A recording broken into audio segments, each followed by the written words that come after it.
సముద్ర గర్భ అన్వేషణ కోసం భారత్ చేపడుతున్న తొలి మానవ సహిత డీప్ ఓషన్ మిషన్ సముద్రయాన్ ప్రాజెక్టును వచ్చే ఏడాది చివరికల్లా చేపడతామని కేంద్ర భూవిజ్ఞాన శాస్త్ర శాఖ మంత్రి కిరణ్ రిజిజు వెల్లడించారు. ఇందులో భాగంగా శాస్త్రవేత్తల బృందం సముద్ర మట్టం నుంచి 6,000 మీటర్ల లోతులోకి వెళ్ళి పరిశోధన చేస్తుందని, సముద్రయాన్ కోసం మత్స్యాత్ 6,000 అనే జలాంతర్గామిని సిద్ధం చేస్తున్నారు.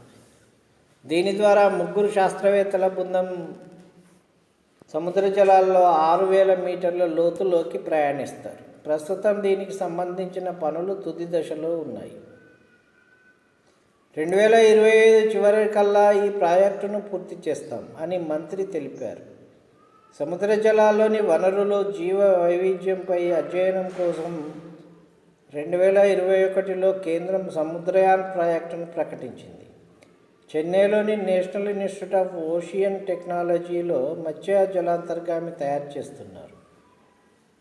ఇందులో ఆధునిక సెన్సార్లు, టూల్స్ ఉంటాయి. ఇది 12 గంటల పాటు పనిచేస్తుంది. అత్యవసర సమయాల్లో దీని సామర్థ్యం 96 గంటలకు పెంచొచ్చని శాస్త్రవేత్తలు చెబుతున్నారు. ఇప్పటి వరకు America, Russia, China, France, Japan దేశాలు ఈ ప్రాజెక్టును విజయవంతంగా చేపట్టాయి.